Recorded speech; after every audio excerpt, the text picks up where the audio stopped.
আসসালামু আলাইকুম। স্বপ্নের বারান্দায় সবাইকে স্বাগতম। যারা আমার ভিডিওটি দেখছেন দেশে কিংবা দেশের বাইরে থেকে তাদেরকে অনেক অনেক অভিনন্দন।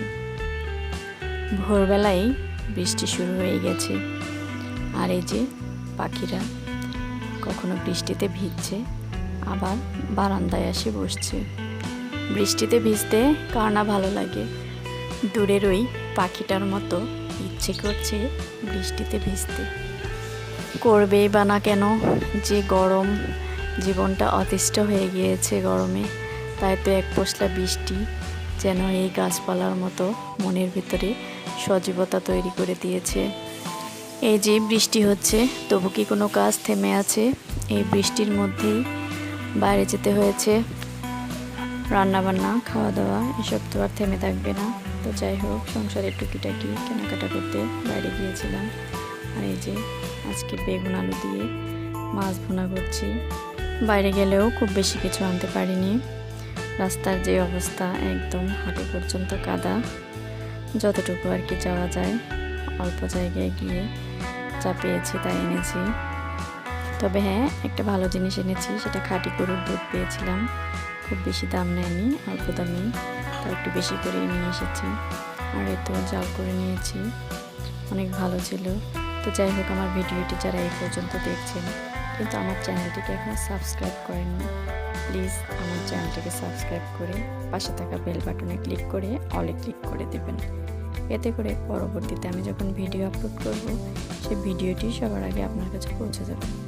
আর যারা অলরেডি এই কাজটি করেছেন তাদেরকে অসংখ্য ধন্যবাদ আমাকে সাপোর্ট করার জন্য।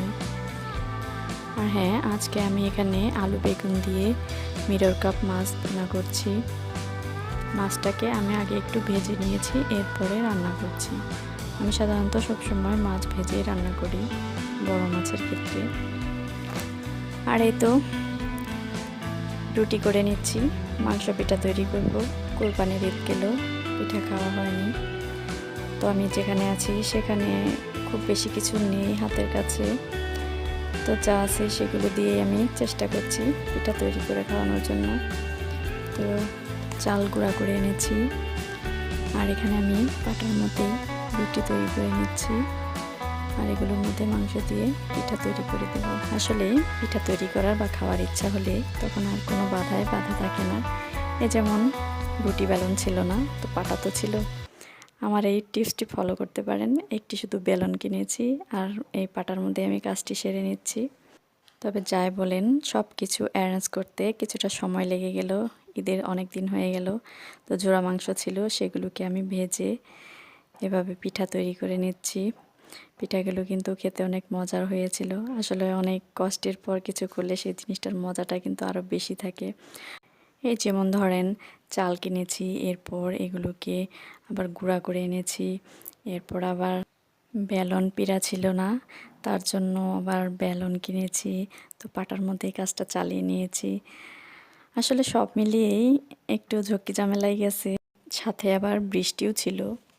তোমার পিঠাগুলো কেমন লাগলো আপনাদের? আশা করি ভালো লাগলো। আর যারা আমার ভিডিওটি এতক্ষণ ধৈর্য সহকারে দেখলেন তাদেরকে অসংখ্য ধন্যবাদ। সবাই ভালো থাকবেন। আল্লাহ হাফেজ।